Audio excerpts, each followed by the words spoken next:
Bago tayo magsimula, pwede bang pahingi ng like at mag-subscribe ka na din sa ating munting channel para ganahan pa ang Kaginggo nyo mag-upload araw-araw, at kung mayroon mga maiiksing ads na lumabas sa ating video, huwag nyo na i-skip mga Kaginggo, dahil malaking tulong na yan sa ating channel. Tayo na at simulan na natin ang bagong kabanata ng pinakamalakas na assassin na nabuhay muli sa mahinang katawan ng ikatlong Panginoon na si Sorayang.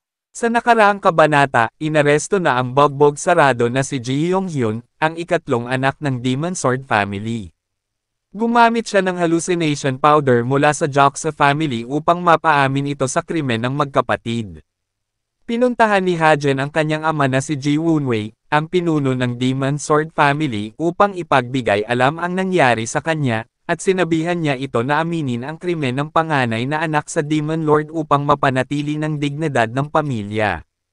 Itinalaga ng Demon Lord ang panganay na anak bilang disipulo, ngunit labag man sa loob ni Ji Woon-wei ay sinunod niya nga ang payo ng ikatlong batang Panginoon, kaya nagdesisyon ang Demon Lord na siya na mismo ang magpapataw ng parusa dito. Sa pagpapatuloy ng kwento, nagkaroon ng mise-en-scene ng usapan ang Demon Lord at ang ating bida, ang ikatlong batang Panginoon. Ang kanilang pag-uusap ay hindi karaniwang pakikipagpalitan ng salita kundi pagsusuri ng intensyon at layunin. Tahimik na naglalakad ang dalawa sa mahabang pasilyo ng palasyo, may katahimikan na puno ng tensyon. Nakasunod si Ha-jin sa likuran ng Demon Lord, nararamdaman ang mabigat na aura nito, tila naghahanda sa isang interogasyon. Ang Demon Lord, sa kabila ng kanyang katahimikan, ay alam ang lahat. Hindi na nagulat si Ha-jin nang malaman niyang natuklasan nito ang ginawa niyang pakikipagsabuatan sa pinuno ng Demon Sword family upang ibunyag ang mga kasalanan ni Ji Kang-hyun, ang panganay na anak ni Ji Woon-wei. Alam niyang hindi siya makatatakas sa mapanuring mga mata ng Demon Lord, ngunit hindi siya natakot. Alam niya ang mga panganib, ngunit hindi siya nagsisisi sa kanyang desisyon. Alam kong walang dahilan para makialam ka sa bagay na ito, malamig na wika ng Demon Lord habang patuloy na naglalakad, hindi man lang lumilingon kay Ha-jin. Ang kanyang boses ay mababa ngunit puno ng awtoridad, sapat upang mapanginig ang sinuman. Ngunit tumayo si Ha-jin sa kanyang desisyon, hindi nanginggimi. Alam niyang ito ang tamang pagkakataon upang ipagtanggol ang kanyang mga aksyon. Kailangan kong i-resolve ito, tugon niya, walang takot, ngunit puno ng determinasyon. Dito tumigil ang Demon Lord, biglaang lumingon, at tumingin kay Ha-jin. Sa sandaling iyon, bahagyang lumambat ang malupit nitong presensya, bakit? Tanong nito, hindi nag-aabang ng mahaba o komplikadong sagot. Tahasang sumagot si Ha-jin, walang rason. Basta naramdaman ko na lang na kailangan ko itong gawin. Sa totoo lang, sinunod ko lang ang aking instinct na siyang tumulak sa akin na kumilos. Tahimik na pinroseso ng Demon Lord ang sagot na iyon. At sa wakas ay muli siyang nagsalita, at sa tono ng kanyang boses, mababakas ang bahagyang pagmamalaki, gusto ko yang sagot mo. Kung binigyan mo lang ako ng kung ano-anong dahilan, tiyak na madidismaya ako. Sa mga sandaling iyon, naramdaman ni Ha-jin na hindi lamang siya nasubak, kundi nakapasa rin sa paningin ng Demon Lord. Napatingala si Ha-jin sa kanya, napaangga sa di inaasahang reaksyon nito. Saka sinabi, maaari ba akong magtanong? Sabi ng Demon Lord, kung paano ko nalaman. Sagot naman ni Ha-jin, hindi, gusto kong malaman kung bakit hinayaan mo akong magpatuloy sa plano ko kahit na alam mo na ang gagawin ko. Tumangala sa maliwanag na buwan ang Demon Lord, saka sumagot, namatay ang isang miyembro ng Demon Cult para sa isang kasalanan na hindi niya naman ginawa. At nanalangin siya na dumating ang isang tulad mo hanggang sa kanyang huling paghinga. Itatanong mo rin ba kung bakit hindi ako nakialam kahit na alam ko kung sino ang tunay na salarin? Sumang-ayon naman si Ha-jin. Sagot ng Demon Lord, malalaman mo ang sagot ko base sa sagot na binigay mo sa akin. Umalangaw-ngaw sa isipin ni Ha-jin ang kanyang sinabi kanina, sa totoo lang, sinunod ko lang aking instinct na siyang tumulak sa aking gawin ito. Natigilan si Ha-jin at di matiyak ang ibig sabihin ng Demon Lord. Mabilis namang nagtanong ang Demon Lord, bakit, hindi mo ba gusto ang sagot na ito? Hindi na yun mahalaga, dahil hindi ko kailangan ng opinyon ng iba. At gayon din ang prinsipyo ko para miyembro ng demon cult na ito. Hanggang sa dulo, nanalangin siya para sa akin, para iligtas ko siya. Sa tingin mo ba umaasa siya ng kapalit? Umasa ba siya na palalayain at ipapawalang sala ko siya? At bibigyan siya ng isang mapayapang buhay? Hindi. Tumano sa malayo ang Demon Lord, at nagpatuloy sa pagsasalita, inalala niya lamang ako. Wala siyang ibang hinahangad kundi ang Diyos niya, ang Diyos na pinaglingkuran niya ng buong buhay, ay maalala man lang siya. Wala siyang anumang ulterior na motibo.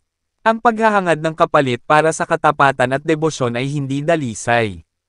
Hindi siya naalintana na napagbintangan siya. Ang mga naisip niya sa kanyang huling sandali na bunga ng dalisay na debosyon ay tungkol lamang sa akin. Kung magagalit ako para sa kanya, madudungisan ang kanyang pananampalataya. Ito ang dahilan kaya itinuturing akong Diyos. Magkatabi sa may balkonahe ang Demon Lord at si Hajen, na ngayon ay pareho ng nakatanaw sa malayo habang naliliwanagan ng bilog na buwan. Napaisip si Hajen sa salitang binitawan nito, Diyos. Nagpatuloy ang Demon Lord sa pagpapaliwanag, ang isang Diyos ay hindi lumulutas ng maliliit na bagay. Sapat na ang kamalayan at kaunawan mula sa Kanya. Pero siyempre ako ay isang tao. Ngunit kahit na ako ay isang mortal, tinatawag pa rin nila akong Diyos. Kaya naman kailangan kong magsumikap na kumilos na parang isang Diyos. Napatanong si Hajen sa kanyang isip, hindi niya inaasahan na nagsusumikap din pala ang Demon Lord na kumilos at umasta sa ganitong paraan, dahil akala niya ay ganon na talaga siya simula pa sa pagkakapanganak sa kanya. Nagpatuloy sa paglalakad sa pasilyo ang Demon Lord at sinundan siyang muli ni Hajen. Sabi niya, gets ko na bakit hindi ka kumilos ukol sa kaso. Hindi ko man nauunawaan ng buo, pero at least alam ko na. Kung gayon, bakit mo naman tinanggap ang panganay na anak na lalaki ng Demon Sword family bilang isang disipulo mo? Gaya ng nakita mo na walang pangangailangan upang lutisin ang pagkakabintang doon sa isang miyembro na namatay, wala ring dahilan upang tanggapin siya bilang disipulo. Ngunit mabilis na tumugon ang Demon Lord, nagkakamali ka. Marami akong dahilan para tanggapin siya. Isa siyang mahalagang kasangkapan para sa Divine Cult. Dito napaisip si Hajen at napatanong sa kanyang isip kung anong ibig sabihin ng Demon Lord na isa siyang kasangkapan. Di nagtagal ay sinagot din ito ng Demon Lord. Aniya, ipapaliwanag ko sa iyo ito dahil sangkot ka rin rito. Nang makarating sila sa dulo ng pasilyo. Iniangat niya ang kanyang kamay at dumaloy ang isang madilim na enerhiya. Maya-maya ay nabuksan ang mga kahon na nakalagay sa kanyang likuran. Pagbukas dito may mga halamang gamot na nakalagay sa loob. Tinanong siya ng Demon Lord, naaalala mo ba ang mga kahon na ito? Dapat oo dahil nandoon ka rin naman. Naalala nga ni Hajen ang mga kahon na ito, dahil ito ay naglalaman ng mga bagay na ninakaw sa kanila ni Jung Il-ryong at ng Blood Wolf Squad noong misyon ng Delivery Squad sa Jiangxi. Nanlaki ang mata ni Hajen dahil dito niya napagtanto na alam nga ng Demon Lord na umalis siya at tumakas mula sa loob ng Divine Cult at sumama sa Delivery Squad ng walang pahintulot. Ibig sabihin ay alam din ng Demon Lord ang bawat ginagawa niya. Nagpatuloy ang Demon Lord sa pagpapaliwanag, ang mga halamang gamot na ito ay hindi pinakuha para gumawa ng isang himalang medisina. Ang mga ito ay para pagpuksa, pagsamsam at pagpatay. Plano kong i-test ang mga halamang gamot na ito sa kanya. Napanganga si Hajen sa kanyang narinig habang iniisip kung anong klase ng test kaya ang pinaplano niyang gawin. Agad ding sinagot ng Demon Lord ang katanungan sa kanyang isip, aniya, nilalayon kong i-test ang katatagan ng core energy niya, ang kailanawan ng consciousness niya, at ang kalawakan ng kasakiman niya. Saka ko wawasakin ang pagkatao at humanidad niya. At kung papalya ang eksperimento, ipapatapos ko siya. Di maiwasang mapatanong ni Hajen, pumayag ka bang tanggapin siya para sa layuning ito mula pa sa simula? Sumagot ang Demon Lord, ito ang kahilingan ng pinuno ng Demon Sword family. Kung hindi niya ito mismo hiniling, ang plano kong pag-eksperimentuhan ay ang sarili ko. Pero hindi na masama ang desisyon na gamitin bilang test subject ang isang kriminal na may pinapasang mabibigat na kasalanan. Nagtanong muli si Hajen, anong gagawin mo pag natapos na ang eksperimento? Sabi ng Demon Lord, doon ako magdedesisyon para sa kanya. Pero nagdududa ako na ang isang isda na minsan mo nang iniluto ay makakalangoy pa sa dagat. Natigilan si Hajen habang iniisip, yun nga ay paghihiganti para sa mga nagawa niyang krimen pero ang kahihitnan ay kay Tekot takot pa rin. Hindi ito isang bagay na ginagawa ng tao. Hindi ito makatao. Gayunpaman, naputol ang kanyang pagninilay nang magsalita na si Hajen sa wakas, sana mabaygo ang eksperimento. At maging miserable ang resulta. Nag-alab ang mga mata ni Hajen habang iniisip ang mga ginawa nitong krimen na panggagahasa at pagpatay ng 7 miyembro ng Divine Cult, at malamang ginawa niya rin ito sa di mabilang na mga sibilyan. Sabi ni Hajen sa kanyang isip, kahit death penalty o isang malupit na eksperimento ay parang hindi sapat para sa mga krimen niya. Kaya mukhang mas mainam kung mabibigo ang eksperimento at maiwan siya upang magdusa ng walang katapusan, wasak ang isip at katawan. Damaloy ang madilim at pulang enerhiya sa paligid ni Hajen, habang nakakuyom ang kanyang mga palad sa galit, at sinabi, sana umabot sa puntong kamatayan na lang ang maging kaisa-isang pag-asa niya. Bahagya namang napangiti ang Demon Lord habang sinilayan siyang nag-aapoy sa galit. Iniisip nito na malapit na siya. Naalala ng Demon Lord ang panahon na una niya itong makita mula noong gumaling siya sa Chi Blockage. Ay noong pinatawag niya ito sa Demonic Judgment Pavilion, wala siyang ibang naramdaman mula sa kanya kundi kamatayan. Alam niya na likas nang nauunawaan ng ikatlong batang Panginoon ang konsepto ng kamatayan. Pagkatapos ng ilang taong pag-aaral ng Demon Lord sa konsepto ng pagiging demon at pagkalaya niya mula rito, hindi niya lubos maisip na makakatagpo siya ng isang tao sa realidad, isang tao na tulad ng ikatlong batang Panginoon na dati ay nabubuhay na katauhan ng salitang, kamatayan, at ngayon ay papalapit na rin siya sa konsepto ng pagiging isang demon. Gayunpaman, hindi mahalaga para sa Demon Lord ang dahilan ng kasakuluyang pagkagalit ng ikatlong batang Panginoon, dahil ang tanging pinagtutuunan niya ng pansin ay ang tumataas na antas ng pagkamalupit at pagkabayolent ng disipulo. Aniya sa isip niya, kapag nagpatuloy ang ikatlong batang Panginoon sa pag-unawa ng konsepto ng pagiging demon gaya noong walang habas niyang binugbog si Ji Yong-hyun, kalaunan ay mawawala ng saysay ang mga dahilan niya. Siya ay magiging bayolente, malupit at masama kahit na walang katwiran. Ngunit kung mabibigo ang ikatlong batang Panginoon na maabot ang antas ng Ultimate Demon Realm bago yun mangyari, hindi na siya aakyat sa posisyon at mananatili na lamang bilang isang ordinaryong miyembro ng Divine Cult kahit gaano pa siya kalakas.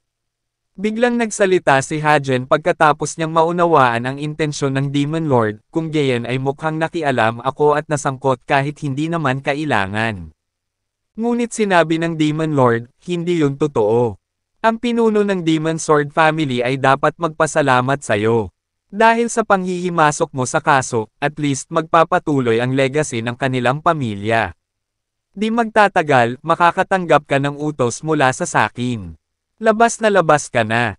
Lagi kang naghahanap ng sariwang hangin mula sa labas sa puntong bigla ka na lang lumabas sa Divine Cult nang hindi man lang nagsasabi. Kaya sa tingin ko ang ipapagawa ko sa'yo ay babagay sa isang kagaya mo. Napatikim si Hajen at napaiwas ng tingin dahil alam niya ang kasalanan niya. Sabi niya sa isip, mabuti naman at hinayaan niya ako sa ginawa ko at di ako nakatanggap ng parusa, pero kinailangan niya pa ba talagang banggitin ngayon? Nang matapos ang kanilang pag-uusap, sabi ng Demon Lord, makakaalis ka na. Agad namang tumugon si Hajen, masusunod po, Demon Lord. Mula sa palasayo ng Demon God ay sumunod namang nagtungo si Hajen sa Penal Law Hall upang makipagkita kay Gogo, ang tagapangasiwa.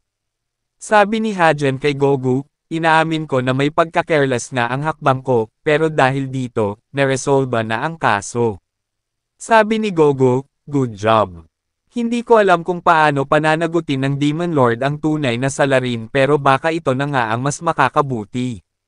Sa tingin ko ang tunay na salarin ay magtitiis sa isang kapalaran na mas malala at mas mabigat pa kaysa sa pagkakakulong, masisilo sa isang estado kung saan hindi siya buhay at hindi rin patay. Pagkatapos ng pag-uulat, maya-maya ay tumalikod na si Hajen at nagbigay ng huling paalala, aniya, anyway, ikaw nang bahala kung anong gagawin kay Ji Yong-hyun. Sa tingin ko mas makakabuti para sa akin na hindi na makialam sa bagay na ito ngayon. Seryoso namang sumagot si Gogo, di maikikaila ang pagpapasalamat sa kanya bagamat diretso ang kanyang tono, aniya, ano pa man ang naging resulta, malaki ang utang na loob ko sa'yo. Hinding-hindi ko makakalimutan ang ginawa mong pagtulong. Ayos lang yon, huling sabi ni Hajen at saka umalis. Tahimik siyang pinagmamasdan ni Gogo habang nakatalikod at unti-unti nang naglalakad palayo sa pasilyo. Samantala, sa palasyo ng Demon God ay makikitang nakaupo sa trono ang Demon Lord sa loob ng bulwagan. Hawak niya sa kaliwang kamay ang asul at nagliliwanag na Jade of Calamity. Sabi ng Demon Lord, hindi ko alam na may ganito pa palang nag-e-exist sa Jangho. Napaka-interesanteng bagay nito. Ang Jade of Calamity ay may kakayahang higupin ang life force ng isang tao, na tinatawag ding primordial force, kung gagamitin sa tamang mga kondisyon at pamamaraan. Katulad nito ang function ng essence-absorbing demonic arts na ginagamit ni Ji Kang-hyun at Ji Yong-hyun upang makapanakit at pumaslang ng mga tao, ngunit ang taglay na kapangyarihan ng Jade of Calamity ay mas malakas at mas superior dito. Gayunpaman, nakamamatay naman ang side effects nito sa paggamit, kaya naman ito ang pinakamalaking hadlang sa mga tao na subukang i-master ito. Ito rin ang dahilan kung bakit pinaaral ni Ji Kang-hyun sa kapatid niya ang essence-absorbing demonic arts. Mukhang plano nito na si Ji Yong-hyun ang hihigop ng demonic energy, at kapag dumami na, sa kanya ito kukunin mula sa kanya. Kaya lang, ang nangyari ay nagkaroon ng side effects ang essence-absorbing demonic arts kay Ji Yong-hyun kaya nawalan siya ng kontrol at nang ibabaw ang dimap o ang pagkauhaw nito sa demonic energy. Nang magkaharap ni Ji Yong-hyun at Dongpil ay nakita niya ang Silent King Sword mula sa Heavenly Demon Weapon Storage at sinubukang kunin ito upang higupin ang napakaraming demonic energy na nakaselyo sa loob nito. Habang tinatitigan ang hawak na Jade of Calamity, sabi ng Demon Lord, tinutulungan ako ng ikatlong batang Panginoon sa maraming paraan. Samantala, si Hajen ay umuwi at nagmeditate sa bubungan. Sinusubukan niya ay proseso ang napakalas na demonic energy niya na kumawala kanina sa paghaharap nila ng Demon Lord. Seryosong-seryoso at kunot-noo habang pinagpapawisan ng malamig, pilit niyang sinusupil ang kumakawalang demonic energy. Napagtanto niya na binubulag ng kanyang galit ang kakayahan niyang makapag-isip ng maayos dahil sa kanilang komprontasyon ng Demon Lord. Napagtanto niya rin na katulad ito noong naglaban sila ni Ji Yong-hyun. Binugbog niya ito ng walang pakundangan na tila ba may sariling pag-iisip ang kanyang mga kamao. Alam niya sa kanyang sarili na mas nagiging bayolente at malupit siya sa paglipas ng panahon, kasabay ng kanyang paglakas, at tila ayaw hamupan ng nag-uumapo na galit sa kanyang kalooban. Napakagat siya ng labi habang mahigpit na nilalabanan ang demonic energy hanggang sa tagumpay niya itong masupal. Napabuntong hininga siya nang makahinga na ng maluwag pagkatapos ng kanyang pagninilay. Maya-maya ay tumayo siya mula sa pagkakaupo at kinuha mula sa kanyang bulsa ang papel na binigay sa kanya ng Demon Lord. Malaki ang pagpapasalamat niya dahil ito ang ginamit niya upang mapabuti ang pagkontrol sa enerhiya. Sabi niya, Lee Cheon-sang, talagang nilalampasan ng lalaking ito ang mga inaasahan ko. Simpleng martial arts manuscript lang ito kung titignan dahil dalaw ang daang characters lang ang nakasulat dito. Pero nalaman niya agad ang mga pagkukulang sa teknik na ginamit ko based lamang sa demonic energy na inilabas ko at sa pagpapakita ko ng kapangyarihan, kahit na hindi niya alam ang essence ng demonic arts na ginamit ko.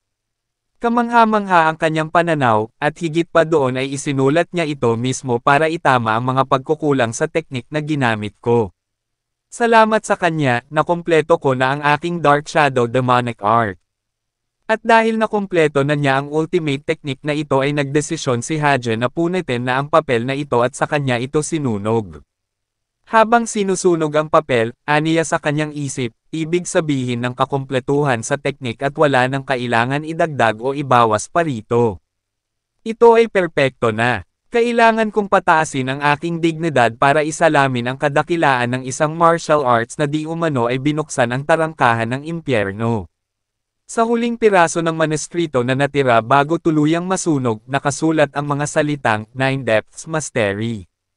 Kaya naman napagdesisyonan ni Hajen na ito na ang ipapangalan niya sa nakumpletong martial arts technique niya, Nine Depths Demonic Arts. Kinabukasan ay pinatawag naman ng Demon Lord ang general strategist ng Divine Cult na si Ho Yusong. Dinala siya ng Demon Lord sa isang gazebo. Napaisip si Ho Yusong nang madatnang gumuguhit ng orchid ang Demon Lord. Tinanong siya ng Demon Lord, kumpleto na ba ang mga paghahanda? Sumagot naman si Ho Yusong, oo, maayos na ang lahat. Ngunit biglang ibinato ni Ho Yusong ang isang katanungan, kapag nangangaso ang isang tigre, madalas sumusunod ang maliliit na pusa sa kanya, nag-aabang ng mga tira-tira. Anong plano mo para sa kanila? Hahayaan na lang ba natin sila? Sagot naman ng Demon Lord habang nagpapatuloy sa pagguhit, ganun ba? Hindi sila dapat maliitin. Dahil maaaring magresulta ng hindi maganda. Umupo si Ho Yusong sa tapat ng Demon Lord at nagsalita, kung gayon, kailangan po nating magpadala ng tigre para tapusin lahat ng maliliit na mga pasang yun. Tinanong siya ng Demon Lord, sino naman ang naiisip mong bagay para sa trabahong yan? Nakangiti naman si Ho Yusong habang akmang nag-iisip, ang pinakamainam dito ay ang Senado, pero siguradong hindi ka sasang-ayon dito. Kung magpadala tayo ng ilan sa mga top 10 mula sa 108 general ng Demon Cult. Ngunit hindi rin sang-ayon ang Demon Lord sa suhestyon niya. Sabi niya, hindi rin yun posible. Mayroon silang mahahalagang tungkulin at plano kung magpadala ng ilan sa kanila sa hilagang karagatan sa nalalapit na panahon.